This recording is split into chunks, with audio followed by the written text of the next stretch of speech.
Hey guys, Neil here, and this week we are in the realms of heavy rock. The last couple of lessons we looked at everything from independence and solo guitar style of playing to C major 7 jazz lick. If you haven't already checked those out, please do go and have a look at it. But as I said before, we are going to be mixing things up, chopping and changing styles. I think it's a great idea to learn as many styles as you can, whether they're styles that you're into or not. Learning as many different styles of music as you can will only improve your musicianship and improve you as a guitar player. You know, even if you only take away one or two techniques, those are things that can go into your playing. So heavy rock. This was actually from a song called Extreme 101, which was something I wrote. It's probably been on the shelf for over 10 years now. But I got a good friend of mine, someone I studied music with, a guy called Chris Francis, who's an absolute demon guitar player, and I will get him on this channel at some point. He and I did some wailing guitar solo stuff over this tune, Extreme 101, and this was the main riff from the tune, the one you heard earlier. It's a slightly strange tuning, but really cool for this style of music. There's a few technical sections in here as well, just to have a look at. So there's something for everyone to take away from it. And it's heavy rock. Who doesn't like heavy rock, right? So before we jump into the riff, let's quickly talk about the tuning. This is a drop C tuning, so we're going that little bit lower than D, which is kind of the default quick drop tune to do. And what we've got here is the C on the low E string, so that's tuned quite a long way down, and then we're taking the A string and we're moving that down to G. So you end up with C, G, D, and then from there it's just normal. You have the G string, the B, and the E. But the advantage of this tuning is that you end up with kind of a barred power chord across the two lowest groups of strings, which is and to explain that further, I guess we've got a low C on the low E string. The next string up, the A string, which is now tuned to G, is the fifth. So you end up with a first and fifth when you play the two low strings together, which gives us a 5 chord, which is what's known as the power chord. So that means it's really easy to move power chords around now, because you just do it with a bar. So you can see why that's popular, especially with the faster heavy rock and metal stuff. It just means you can move very quickly without having to hold too many shapes. It's quite easy to use with just the barred finger. And we've got that same interval now going from using the A string and the D string. Because that A string is now a G, you have G and D again. It's a first and fifth. It's a power chord. So those two together give us a power chord. So you have those two strings now, two groups of strings working as power chords. So it's great for that. And you can end up building some pretty big 5 chords. Huge sounding. But that's the tuning. That's what we're going to use to do this riff. So tune yourself to that, and then we can move on to the next bit. Okay, just quickly, one thing on the subject of when you drop the tuning this far down is that, all of a sudden this low E string, now down as C, is considerably looser than it was before. And while that can be great for big wide vibratos, because they suddenly get really easy to do, it's very easy to overbend or even over kind of press these notes, because just pressing too hard on a fret, as I'm sure you'll know, can actually send the note slightly sharp. So you have to be very careful that you're fairly light when you're applying pressure to the frets when you've got these drop tunings, or they can sound kind of out of tune. I mean, even hitting the string, it will flat more, and that in itself can send the note sharp. So that kind of requires, despite the nature of its sound, requires quite a delicate touch. Another thing worth bearing in mind. So this first section is actually, pretty straightforward. There's no kind of wizardry going on here at all. What we're going to do is start with that low C, and then you can either slide or actually play this as kind of a hammer here, but we're taking that, the 3rd fret, the 1st finger is going to play the A string and the D string. I'll still refer to them as their string names rather than me refer to it as the G string and the D strings. I think it'll probably start getting confusing. But yeah, even though they are tuned down, I'll refer to them as their normal strings just to make things easier for you. So we're going to take 3rd fret, and the 1st finger is playing those two notes on the 3rd fret. So that's on the A and the D string. So you're going to play the low E, and then sometimes I slide this, and sometimes I'll just do it as a hammer. Both will sound good. So I'm sliding up to 5th fret with both of those notes. So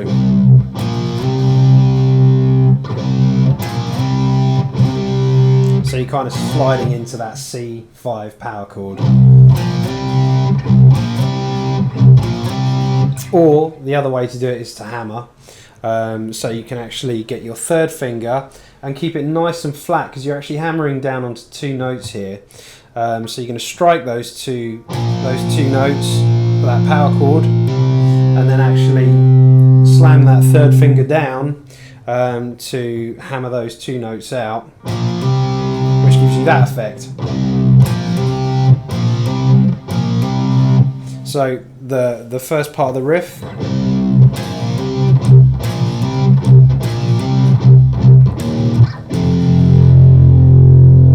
And that last part, what we're actually doing is, again, 3rd fret, 3 and 5, frets 3 and frets 5 on those 2 low strings, so on the E string and the A string, which are C and G string. So you have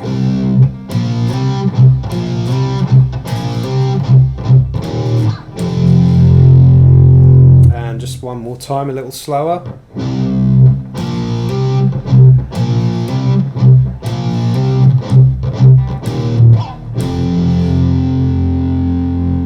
The second part of that is kind of half of that riff, if you like, and then we have this kind of flurry of notes, which is it's a flurry of 16ths, depending on how you see the tempo, because in the song it's actually, some of it's half time, and yeah, what you end up having here is you're actually playing 3 notes on each string, but we're actually phrasing in 16ths. So what we're going to be doing is a whole bunch of hammer-ons, and we're going to be using the bottom 4 strings, and they're all going to, you're going to be playing each one open, followed by 2 hammer-ons. So we're going to start with the G string. You're going to hammer 3rd fret with the 1st finger, and then hammer the 5th fret with the 3rd finger.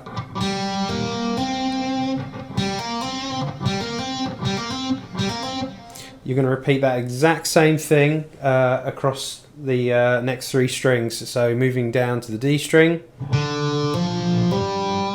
So you've got the open D, hammer the 3rd fret, hammer the 5th fret. Same on the A string. And same on the low E string or low C string. So those together.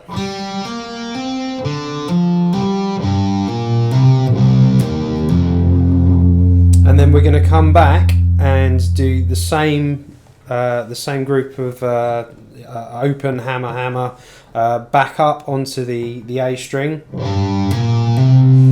and then we'll then be 1 note short of the full 16 notes to then be back on beat 1 within the bar. So what we're going to do is just once we actually finish up on that 3rd finger, we're going to make sure we leave our 1st finger down so that we can pull off back to it. So you'll end up with this.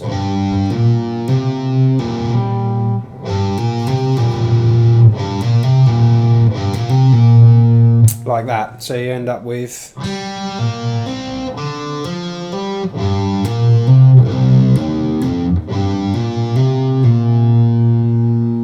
like that. One more time, a little bit slower.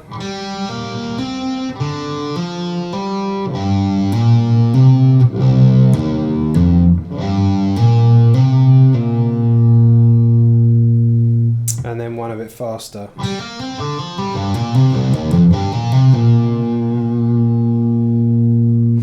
And actually finishing on that first finger can feel a little bit strange, it's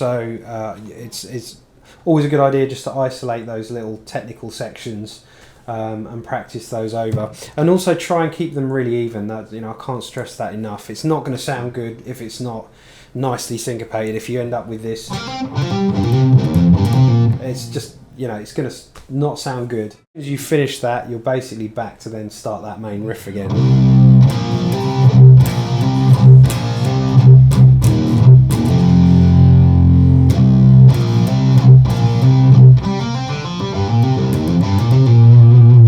That's kind of the main part all put together there. So like I always do these tutorials, I don't want to end up breaking things down just so much that this ends up being an absolutely enormous video. There's a little bit there for you to figure out yourself, and certainly in terms of timings, and it's important you do that. So I'll kind of leave that riff there. The other part which I put in, which is another riff within that, is this section at the top here.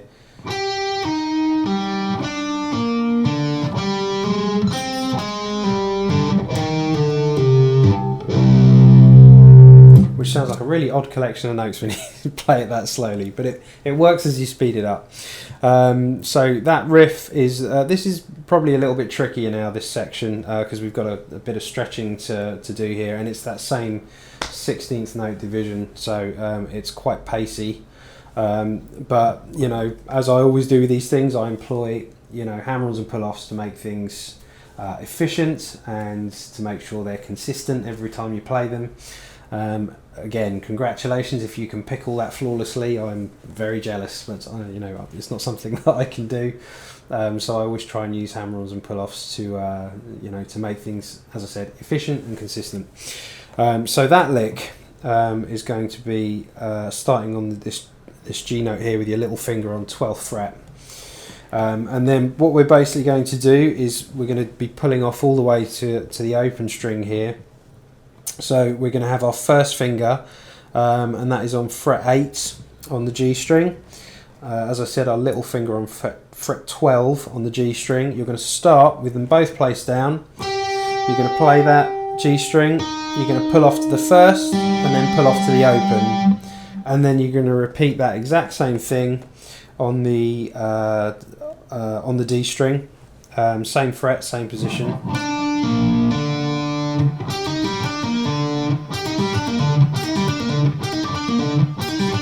And again, pay attention to their 16th notes, make them even, space them out properly.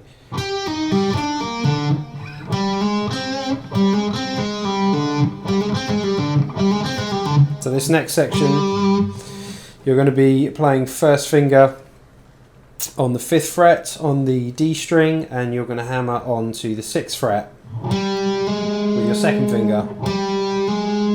You're then going to move up to the G string with the first finger, 5th fret, and I do that as a hammer on. So first finger, hammer, and then first finger. So it's pick, hammer, pick. And then you're retreading your steps. So going back the way you came.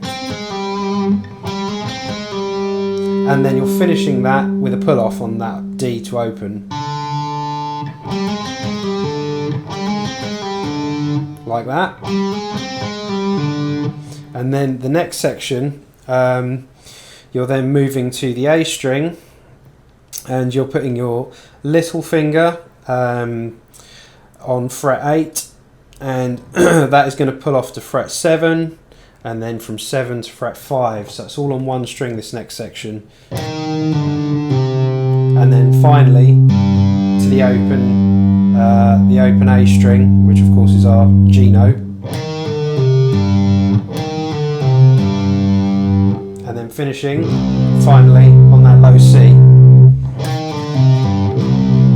So you end up with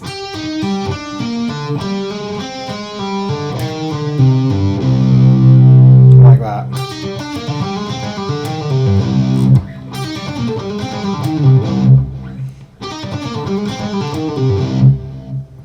So that is the whole riff together. I will put up some screenshots of the settings for my Axe Effects preset here. It's actually preset number 33, which is camera and high. And then I've tweaked that a little, but that's basically it. And it's actually quite low gain. You don't need to run with as much gain as you think you do. And you know, I stress this especially when you're recording.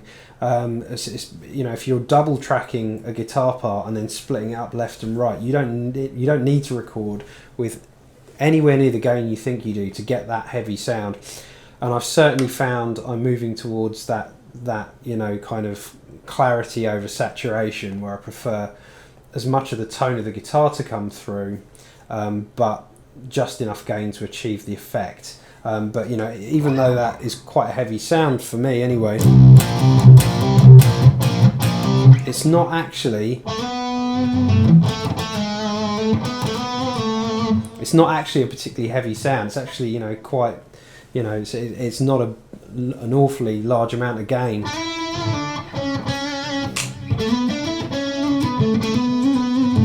You know, it's and I prefer it that way. You know, I like the guitar to breathe a little more where I can.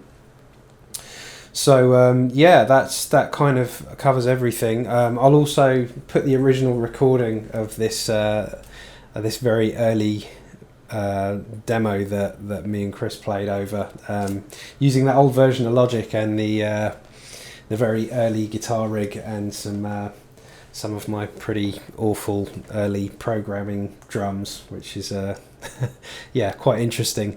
So yeah, I'll chuck all that in at the end. I hope you've enjoyed this. If you have any comments and questions, you know, leave them in the comment section. And if you haven't subscribed already, please do. It means a lot to us. And I'll see you in the next one.